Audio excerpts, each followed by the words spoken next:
Good morning from Pancho Villa State Park near Columbus, New Mexico, and the New Mexico border, 3 miles that way.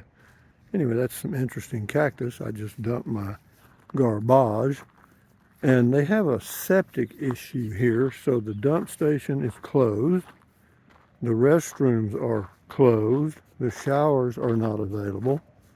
So for you people that use those facilities, be aware this is March the what? Wow, let's see, 8th, I guess, March the 8th, 2024.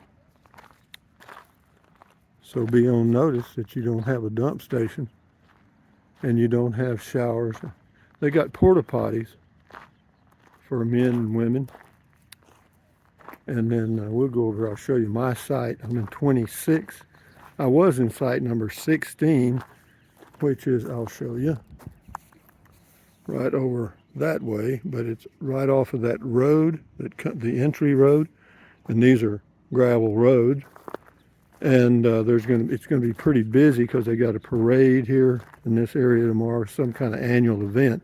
Park's full, so the traffic on that road is going to be throwing up a lot of dust. And I don't like dust sandwiches, you know what I mean?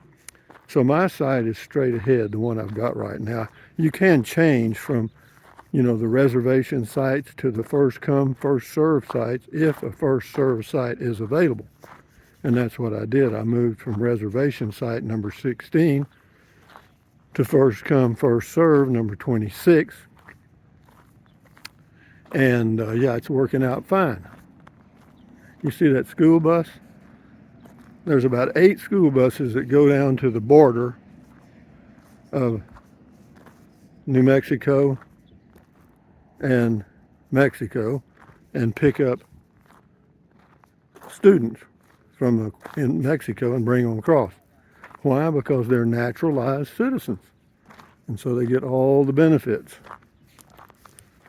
of being a U.S. citizen. So anyway, that's my site. There's my Starlink. And yeah, we're good, man. That's a camping machine there. And this is really perfect camping weather. Right now it's about 40, no wind. Very nice. There goes 2 more school buses. You know how much it costs to run down there and pick up those naturalized citizens? A lot. And they get free medical care and all that stuff. Enough said about that. So anyway, I'm all hitched up here, and I'll be here for a few more days. And yeah, I've got this number 26 is a nice quiet spot. That's a camp host right across. And if the showers were available, that would be a convenient spot if you wanted to use them. And now we'll just walk around a little bit, and then I'll end the video. The little town of Columbus is right up this way, about 10-minute walk. And you can go there and to the restaurants and stuff. They have a library, and the library has excellent Wi-Fi, free, for those of you that need to use Wi-Fi. I've got Starlink, so I'm not worried about it. But yeah, just walk right downtown to the library, and you're good. They got a little grocery store out on the edge of town. I'm just kicking rocks around here like I know what I'm doing. I'm not going to kick those, though. Yeah, 5 is a first come, first serve site. It's not really a great site, but it's okay. I love this wide open view across here. And what's funny, you can hear roosters crowing in the little town of Columbus. They have chickens in their backyard and stuff, and yeah, it's got a lot of flavor of old Mexico, But hell, it's just 3 miles right down the road. You can go across the border using your driver's license. You don't need a passport. I've seen a lot of Starlinks, I guarantee you. I bet almost 50% of the people here have a Starlink. And a lot of vans. I've seen, I think there's like 5 Class B vans like mine here.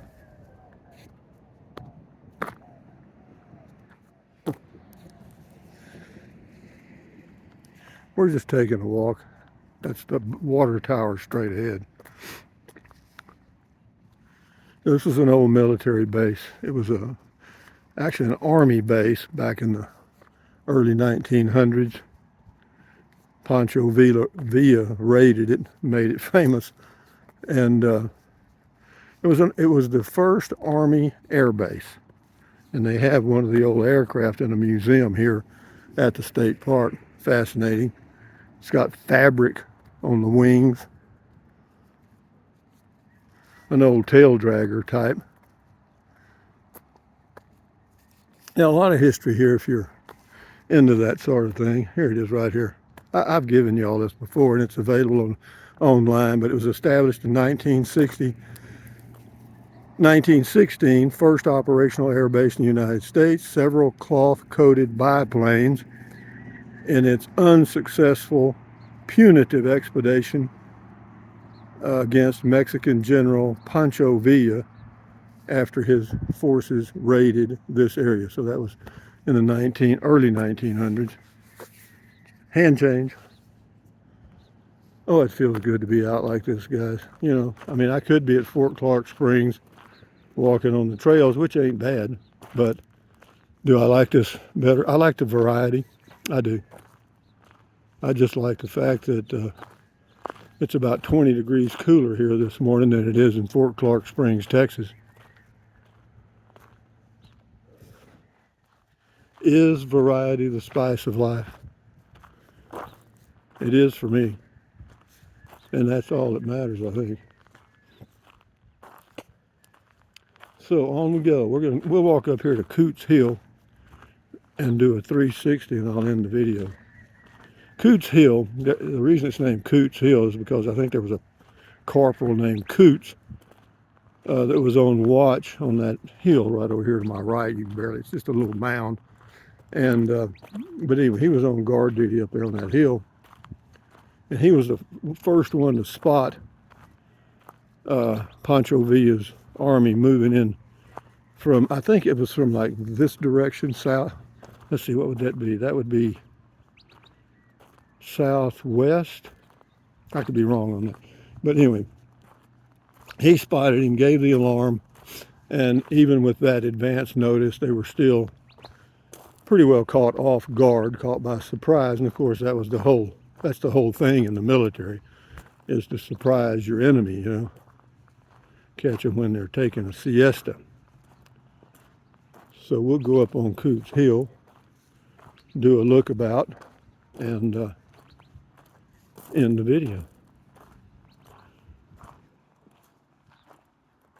It's not much of a climb, but there's a sign over there that tells you all about kind of what happened in the area. And again, you can go online and look at Pancho Villa's raid, Columbus, New Mexico, 1916, and find out more than they know here probably. There's 3 or 4 different trails that go up to Coots Hill. This cactus has an unusual shape. You know, normally cactus has that rounded looking shape, but these are elongated, you know. There's different types of cactus here. But bear in mind, if you're out here, don't go barefooted. And, you know, get you a good pair of walking shoes. I walk around here in my Crocs every now and then. But in this area, it's all cactus. Regular cactus, cholla cactus. That lovely little creature right there. Because they don't get much rain here. I imagine the annual rainfall here is probably less than 11 inches a year. Less than 9 inches a year is a desert. I'm trying to find which trail goes up to the top here. It's a little bit of a maze. Oh. Okay, what else can I tell you? Not much. It's just like, it's very similar to Bracketville, Texas, Fort Clark Springs area. You know, the only difference is there's no mesquite trees, or very damn few. And you got some creosote brush, cholla cactus, regular cactus, and that's about it. Candelaria got some of that.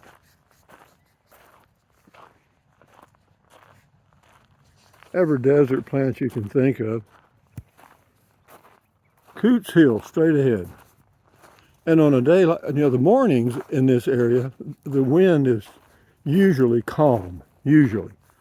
But around 10 a.m., it can really pick up. Yeah, those are the ones you don't want to get into. Those thorns, if you get those thorns in you, they're hard to get out. They have a little barb on the end.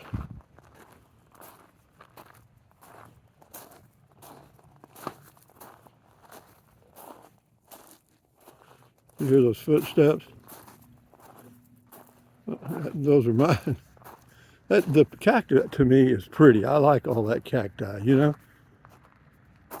And the creosote brush has a certain odor. It's like the smell of the desert is the creosote brush.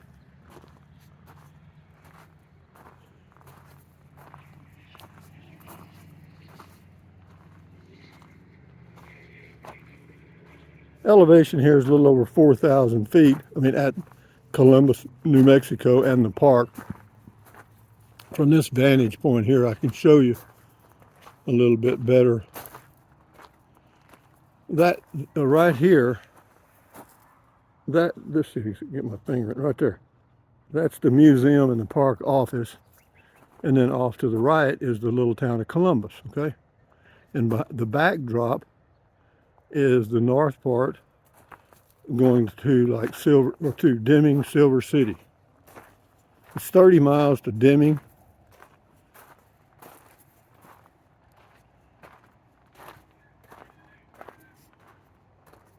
Those roosters crowing. Yeah, that's Columbus, the little town right there.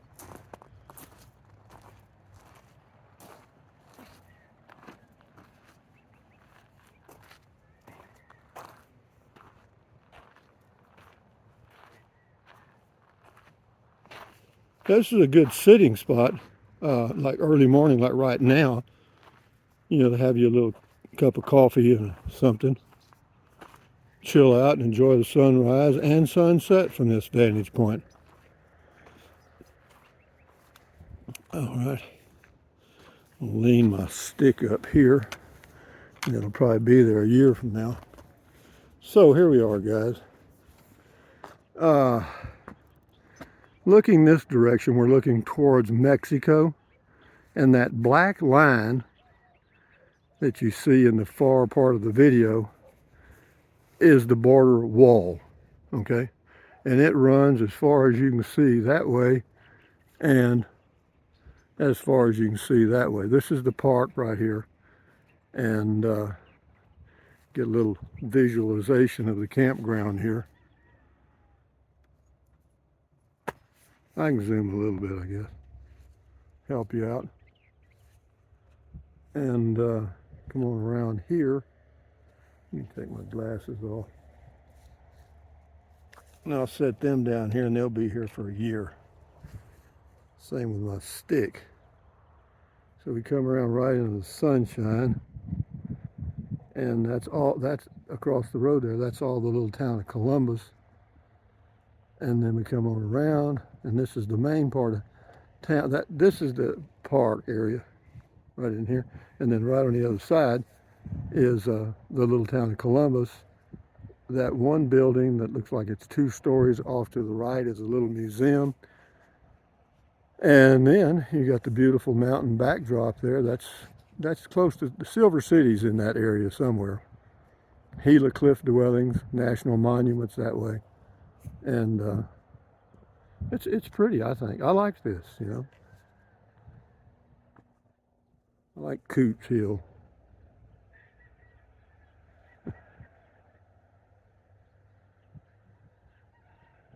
I love those roosters crowing. Get out of here. That's damn. Yeah, you don't hear that much in downtown Houston. Yeah. But anyway, guys, from Pancho Villa State Park, New Mexico, on a Friday morning, cool, 40 degrees, March the 8th, 2024. It's about maybe 7:30 a.m. right now. and it's really nice. This is very peaceful, beautiful blue skies. Uh,